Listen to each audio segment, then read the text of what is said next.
Not all friendships should be reconciled. Girl, my dad used to say something. He says, like, if one person calls you a monkey, they probably like have beef with you. Two people call you a monkey. You are indeed a monkey. Leave them. No, you still leave them alone. Right? 5 people now call you a monkey. Oh God, you gotta just buy banana. You're a monkey for real. Hello, stranger.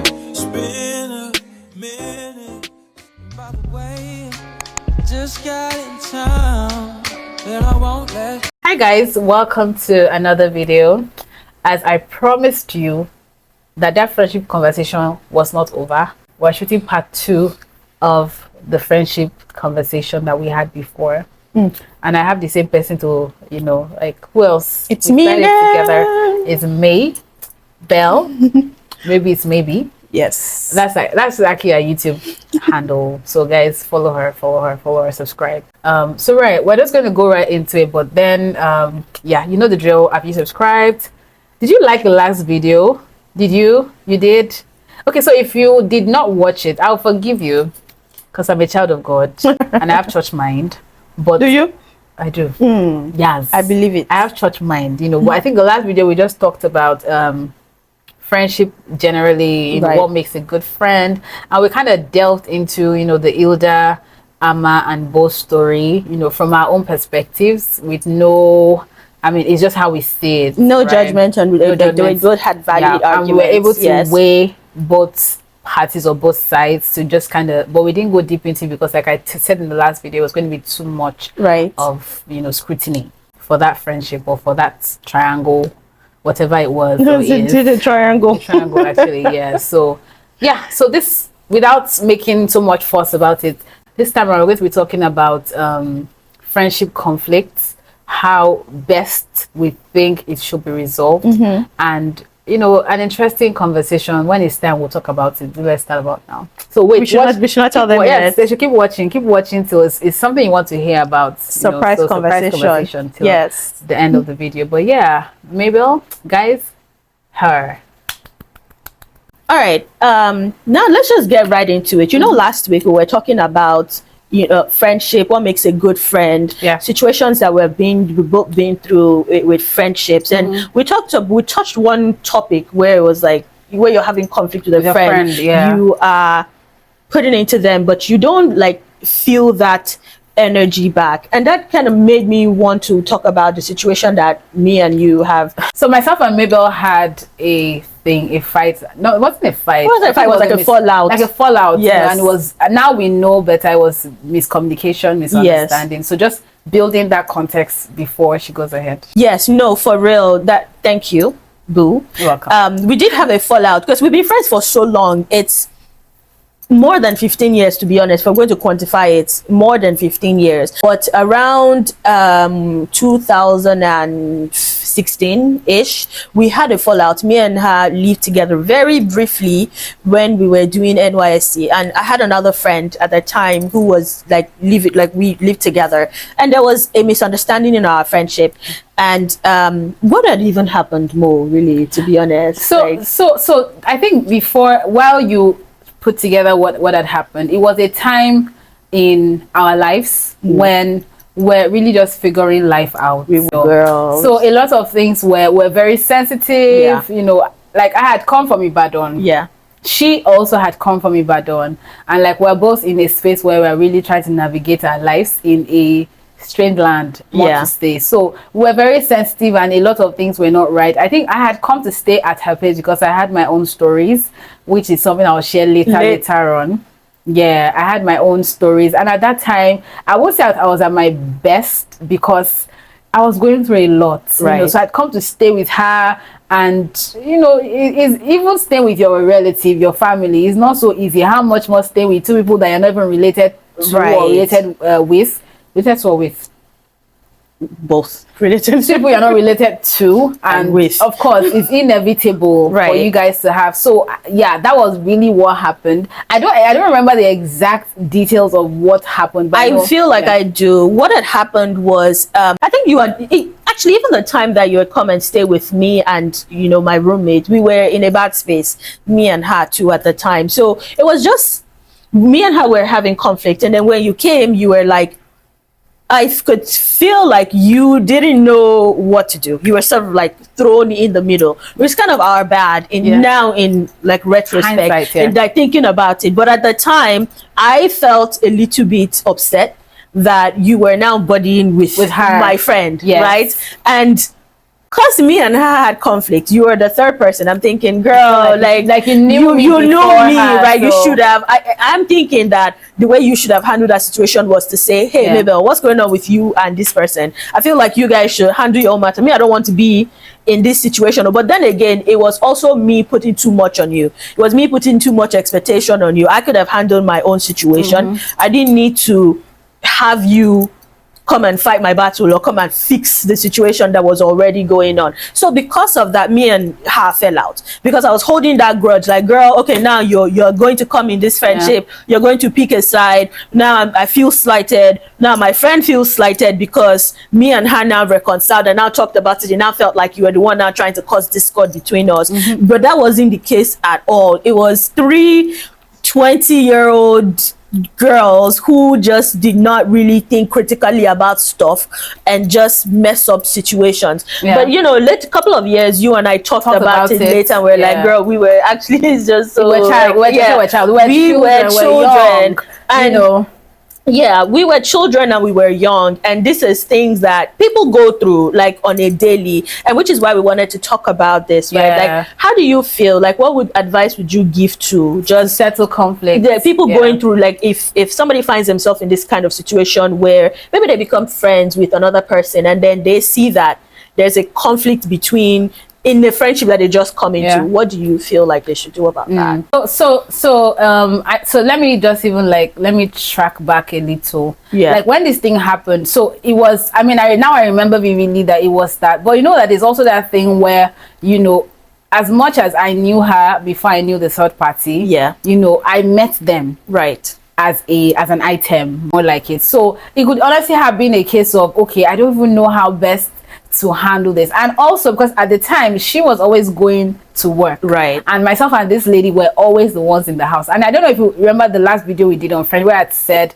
unconsciously you started because you're spending time with this person a lot more, you just find yourself bonding with this person, like it's just, that's what's happening. You were the ones spending like morning till evening before she comes back. So she comes back in the evening, we're chatting a little bit, and then the next day she's off to work again. So I wasn't spending as much time with her. I created a bond with the third party. So in this case, it's between the devil and the deep blue sea. Like, okay, my friend who I've known for a long time, and this person who I've started getting to know, and I spend most of my time with. So I didn't know how best. And she felt really hurt, like, you know me better.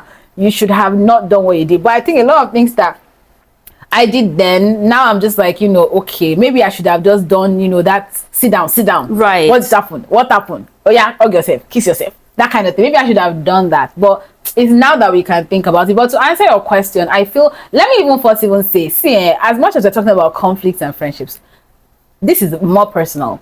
She may not agree with me, it's okay. I feel like not all disputes are reconcilable. No, I actually agree with you. Is that the word, reconcilable? Yes, reconcilable. Yes, I think. Not all friendships should be reconciled. Agreed. And you, first of all, need to have an understanding of what has happened. This disputes, this conflict, what happened exactly? There's a need to have a good. Did she sleep with my husband? You know, like what has happened. The thing that happened, is it something that if you process what has happened, and a part of you is, because see, we all have our inner goddesses, that knocks you and when you notice, it's telling you something. If at that point you're feeling like, as you're weighing the situation, something is telling you that you safe, then maybe it's enough reason why it's okay, there's a chance to discuss this, because I'm also feeling like I played a part. But if the thing that the person did, like she said, did she sleep with my husband? Did she stab my mother? Those things. Did she eat my meat when I was sleeping? Yeah, because maybe I ate my meat this afternoon and I have it beef. I have grudge against you. But yeah, those things, first of all, analyze the situation. That's true. Is it something that is worth reconciling over? If it is not, please move on. Not all friends are supposed to be. 20 friends can pay for 20 years. Word. Period. Secondly, after you've analyzed the situation and you already know that, okay, this is what has happened, there's a second chance at this. Admit your fault. Have like an inner conversation with yourself. Review it yourself. So you're saying like check your own ego. Like, am I coming from an egotistic point, right? Were there things I should have done better? Were there things that I did and it could have gone a different way if I did it like this? If you review, I feel the only way you can extend to the other person to resolve a situation is after you have made peace with yourself. If you've not made peace with yourself, you will only go to be a failed journey, because you go there and argue and defend things, because it's like you've not accepted that you did something wrong. So you have to first of all accept that you did something wrong. That way it's easier for you to go and meet someone else and say, okay, look, hands up, I did this, I did that. And it's even easier for you to be like, look, I admit that this was wrong and I'm genuinely sorry. Now let me hold you there. Sorry, babe. What if you do that, right? You do some inner soul searching and you're like, this is the role I played. And then you go to your friend and you say, babe, this is the role I played in this situation. But you sort of also expect them to take responsibility and they don't do that. How do you handle that? Go back to your house, cook Indomie, eat Indomie, watch Netflix and sleep, because you've done your best. You can't kill yourself for a friend. You can't see, even let's only friends aside, even a relative, you've done your best. You've been the bigger person. You've made that attempt to say, okay, let me come and meet you. You've accepted your fault. You've stated it. And now come and do all of that. So you now like dead the issue at the point. You now make me feel stupid for doing that, and it almost seems like you are not ready to. That is now on you, because you can't do somebody else's work for them. Yeah, you've done your own work. It's on you. When the matter now comes to light, you are confidently with your full chest. You will say, "Look, this happened. I admitted my fault. I reached out. I stretched an olive branch. You do like this. I threw it away." It takes two to tango. It takes two to tango. Do you understand? Right. And the more reason why you need to honestly question if you really want that friendship, because what is this friendship doing for you? What do you, because a lot of people think, you have to think, like, how do I benefit from this relationship? Relationships honestly are give and take. I'm not saying financial giving or physical, but you have to be gaining something from a friendship. Do you agree? It could be warmth, it could be comfort, it could be peace of mind, solitude, right? Solitude, companionship, right? So if you're not gaining anything that is really, if you find yourself continuing to put into something and you don't feel that thing putting back into you as well, then maybe you really don't need to continue to be in that go down that friendship. So definitely the things that you've said, and I do agree with that, you need to analyze, like, is this friendship even worth it? And also you check your ego. Where have I effed up? Where have I dropped the ball? And I do care about this, my friend. Just like when you and I started talking back a couple of years, we did address it, and I know for a fact I said, Mo, look, I dropped the ball. The way I handled that situation, I really fucked up. I should have, it wasn't a big deal. And these are things that we do for each other as well. Like, we don't have ego in our friendship. We will say, girl, I really fucked up, and I know that she won't judge me for that. I know she would be like, girl, haba now, this, and you know what, you're right. And we move on from it, and that is like the advice that I would give anybody, to be sincere, and not just in a relationship, in a friendship. Dead your ego. And then another thing I would say again is the fact that if you at the point where, when it gets to that point where you guys decide to, when I say you guys decide, it's now a mutual, it's not one person, you guys decide to talk about it. Allow your friend to say, you can't say you want to resolve a conflict and you are still imposing, right? Like, it's still like, oh, I want to resolve this thing, but no, it's not. At this point, it's not about how you feel anymore. It's about, okay, let us hear how we feel, and lay it on the table and pick out the shafts and everything. You need to be open-minded to what the other person is saying, because that's the only time you guys can agree. The moment is like, oh, I'm going to go there, but that day now, but listen. See, if we're just going to your houses, because maybe we need to do a thing where, like, I'm the one holding this remote. Exactly. As long as I'm holding the remote, I'm talking. Yeah. If you talk, you pay me 1,000 naira. And you both need to listen to each other. So listen to each other, pay attention to each other, hear each other. That's the only way you can. And P.S., like I said, only if you see a future in the friendship. I personally, I will not put effort into what I don't see a future in. And what to do eye service. Like, yes. Yeah. And what are the things that do not make you see a future in something? Is it a pattern? Is it a pattern? Is it recurring? So like I said in my last video, I had like the friend I had, like, and it's one of the friendships that is a story I will always tell because it was a friendship I had for a long time. You know, you did care about this person. I care about this person, right. you know, and you know, because, right. you know, she knew her, a lot of my friends know how I care for this person. But I noticed that every time we fought, which was about like 10 times, it was the same issue we're fighting over. I'm not saying I'm perfect, but when I look at this situation, I'm like, okay, I did this, but I didn't mean it. I didn't know, you know, so it wasn't like I did it from a place of, you know, where you could have told me, this is what you did, this is what you did. Like, you know, you just kept piling until it got to a point where you could not pile anymore. And me, I'm just there like, why are you being too sensitive? Calm down. And she's somebody who, like, she's passionate. She cares about her friends. Though. Right. And if I love you, I love you. If I didn't love you, you may know.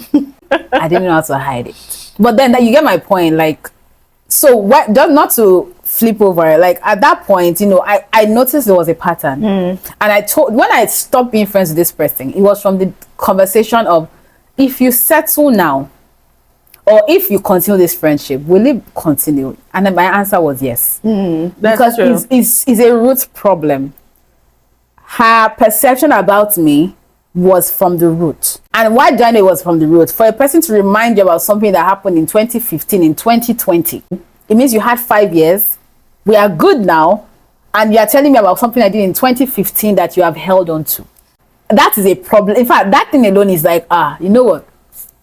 Let's be going. Because it's interesting that you say so. Sorry to cut you short, because you know, one could argue that somebody holding grudges like that or reminding you could be a personality thing, right? So some people, what do you make about people who say, oh, you know that I'm this kind of person and that's why I'm doing this? Like, is that reason enough to say, I'm not going to accept this? You cannot keep doing the same thing. This is part of the pattern that we're talking about.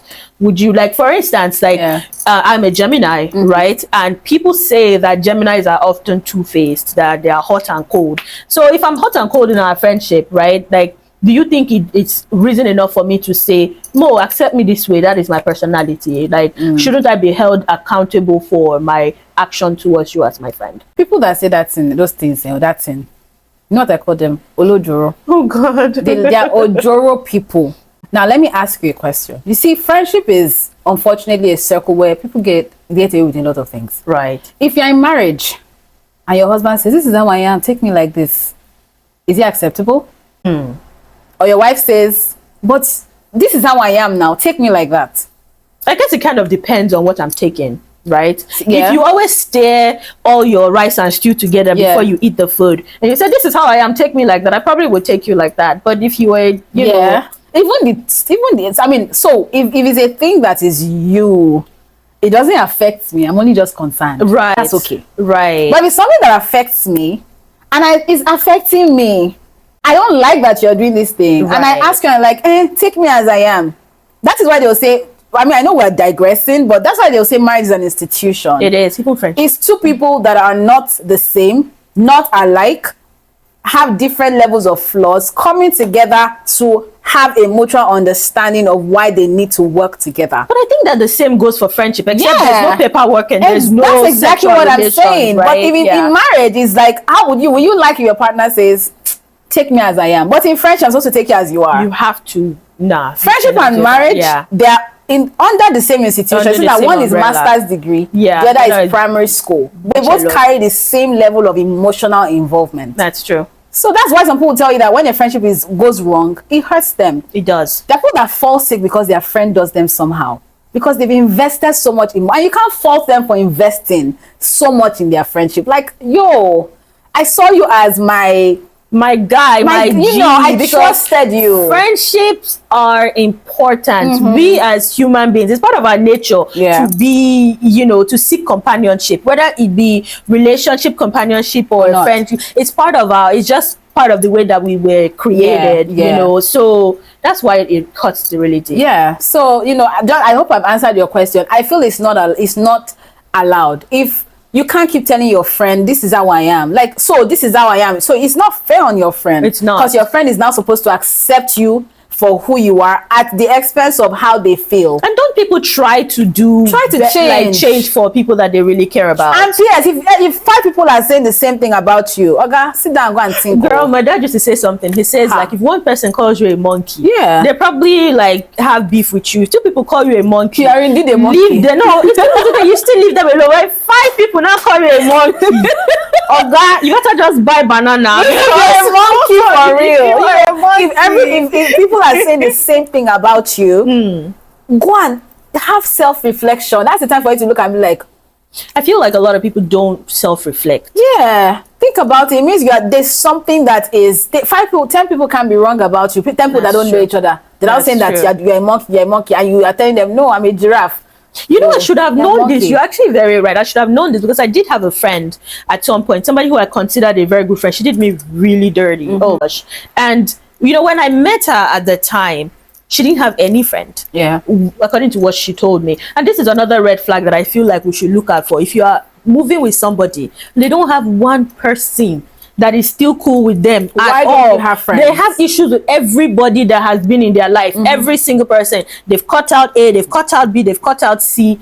That is something that you should kind of pay attention to. That's something I closed my eyes to until I became a statistic in their life too. Because then another friend will ask them about me and they'll be like, oh, she fucked up, that we're not friends. But if that person is smart, they will see that, okay, this is friend number 6 that you probably lived with, that you're no longer cool with. You are likely the problem. Yeah. If you have a friend, I flip of the coin. If you have a friend that you know in your heart of heart, in your chest of chest, you know that this, my friend, it gets as it be. And you know that a lot of people are having this complaint about this friend. And you choose not to tell them? Not to tell this friend because you're afraid to lose that friend. Check yourself. Check yourself. Because I personally feel like if there's a friendship where fear supersedes being honest with that friend, you are not in any friendship. You are wasting your time with that friend. If there's a friend that has put fear in your heart to say the truth to them, so what are you guys being friends for? It's better you guys say the truth and fight than you still being in that friendship and just being like, well, I don't want to have. That's interesting that you say, because that kind of brings me to levels of friendship, right? So maybe not all friendships can be at the same level, right? So maybe there'll be some friends that you are buddy with, but it's more of like a casual friendship. Then they're acquaintances, right? Because that's not your friend. That's your acquaintance. So you feel like every friend, you should be able to have that level of conversation. You know, that's with why them. we had said, who is your friend? Who is a friend? I have acquaintances. I have friends. If for you to be my friend, I owe you the truth, though, and you owe me the truth as well. Like for you to go into friendship level, is like you have to write examinations. It's like jam to get into that. You get my point. It's okay to be an acquaintance. Cut off mark 300. It's okay. Only a friend is someone that I can say, come and sleep over at my house. You have to be my friend for me to say, oh, I mean, there are certain things you can. It's okay to be an acquaintance. I may talk to you, we may talk over the phone, you may tell me things. It does not make you my friend. Right. I'm acquainted to you, and that's okay. Okay. You know. So it takes a level okay, of. So once you call somebody a friend, then they're at that level where you owe them certain things truth. as much as they owe you certain things. Okay. My opinion. Okay. If you don't agree, please, I really want to even read in the I might be wrong. Like, let us know in the comments what you think. Like, do you think that somebody can be your friend, but you still don't have to be that like deep with them, and they can still have the status of a friend? And then there's some people who are graduated to the level where you're like, okay, this is a deep friend. Let us know what you think about that. I'm really curious to read about that. Yeah, you know, and I think the second conversation now, I thought was really interesting. Right. That was really interesting. But like, the second conversation, which is the interesting one. If you want to this point, please. I'll buy you car, aeroplane, house, I'll buy you yacht. But then so next one, this is, I think we should make it as short as possible. All right, so this interesting one, right? I think it's something that people talk about a lot, and I'm curious. Like, I want to know what you all think, and you as well. Right. So I will go first. But then the question is, what do you think about people who date their friends' exes. Like, why? Me personally, this is my question to you. Why? but wait, okay, don't let me go there. Let me say this, right? It's a two-way thing for me. Right. Firstly, this ex, how did you know the person? How did you hear of the person? So, is there a case whereby this, so for instance, maybe my friend now has constantly told me about this guy. I've met this guy. Like, I know this guy. When they were dating, I used to see this guy. Right. So this guy knows me as Mabel's friend. And then fast forward to many years or years later, I meet this guy again, maybe during NYC, and then we now start to date. I have a big problem with that because even if you and if Mabel, let's say me and Mabel were not, like, we're not are we still anymore. friends in that situation? Even if we're not friends, right? Abba, you have a conscience now. Like, what caused the quarrel between Uncle and Mabel? So it's a lot to think about. If what caused their quarrel is something that really broke Mabel, at least respect Mabel even in her absence. Like, I feel like it's just like it's a line you don't want to cross, you know. And like the guy who dated your friend knew you, and now still has the audacity to come and meet you to say, I don't know, I have a problem with that. I guess I could, but here's the thing, right? There's acceptable ways to date your friend's ex, and there's absolutely unacceptable way. Is it unacceptable or unacceptable? Unacceptable way to date your friend's ex. Now, is this a recent ex? That's a no-go area. That's absolutely horrible. Why would you be doing that? But if this is if this is an ex from like 10 years ago, say maybe you and I went to school together, you knew I dated this guy, and we're all adults now. Maybe I'm even married or I'm dating somebody else. I don't see any reason why you can't date that ex, really, to be honest. Because if I wasn't his soulmate, somebody else is his soulmate. But so what if it's you? Now, wow. That is my own opinion. Now, wow. This angle you even took it to now, say. No, but what if you are his soulmate? Now, a valid question now, really. Because if it did not work out with me, or with you as his friend, why can't I date this person, especially if you have moved on? This topic, no, but what do you think? Do you think that if he's an ex from 10 years ago? Well, personally, the fact that I knew you when you were dating this, my friend, whether we're still friends or not, the fact that I knew you, I don't know. It's a hard pill to swallow for me. I really don't think I would go there. To be honest, like, I don't think I will go what there. If God facilitated and then your friend to bring your soulmate into your life? God will make it easier for me. Oh. Can you tell God how to behave? I can't tell God how to behave. But I mean, like, I cannot say, no, God, why him now? Why not somebody else? Because still, for me, I feel like the factors are, does this person have kids with my ex? No way. Absolutely not. Yeah, that's a no-go area, because I know that you're still in my friend's life, whether you're together or not. These kids have bounded you guys for life. That's a no-go for me. Number 2, is it a recent ex? And number 3, was it a very toxic breakup? Like, were you toxic? Or you're dating my friend, did you used to cheat on her? Was she crying over you all the time? Like, all that ridiculousness. Why should I do that to myself? Especially when I know that it was toxic to you. But people break up for different reasons. People in our society, people break up for like genotype mismatch. You know, people break up just because things are not working out. Just because maybe this person is not they don't have the character that you're looking for. So why should God now block the blessing of my friend? Because this one did not work out. But guys, I feel like this is a very inclusive conversation to have, because like what we would always, I don't think it's something that we would agree on, but it's still valid. But I want to hear what you guys think. What do you think? What do you think about dating your friend's ex? Is he okay? Like an absolute no, or is a no, like a capital No? And no scenario too. Yeah. Or I wasn't going to say like, are there cases where or where not? Like, just let me hear your thoughts about dating your friend's ex. But I won't date your ex. I will not date somebody who you married. Okay, right. I would date somebody you were married to. Yeah. And I won't date somebody who you've dated in the last 10 years. Absolutely not. And even if, wait, hold on. If you've dated them in the last 10 years, no. But even if you've dated them 10 years ago, but you're still kind of pining for them, because I feel like as your friend, I will know the guy that you're pining for, because that's kind of friendship that we have. And I will not say Mo dated this guy 15 years ago, but I know that, you know, she still dreams about him, or somehow she still wishes that things were happening, and then I'll go and date that guy. That'll make me a very insensitive friend. And another thing is, before I even date the guy, before it gets to the point where we're official, I feel like I owe my friend a conversation. I would be like, how do you feel about this? I would need to know how you feel for me to proceed. And I feel like as a friend, if it were me, and a friend were coming to me saying, oh, this person, I've started talking to this person, we've gone out a couple of times, I think that I like them, but I know that you have history with them a couple of years ago. I just wanted to check in to see how you feel about it.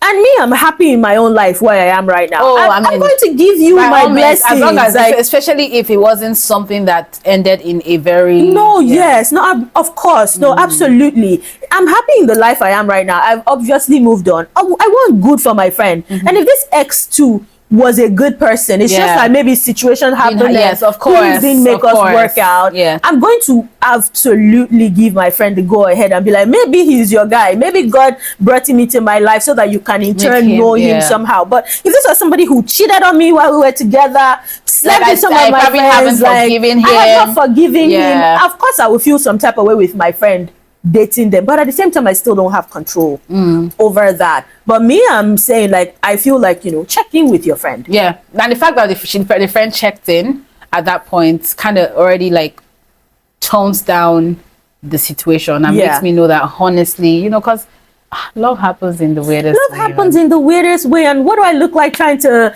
you know, stand in the way of some people's happiness, especially if I'm happy?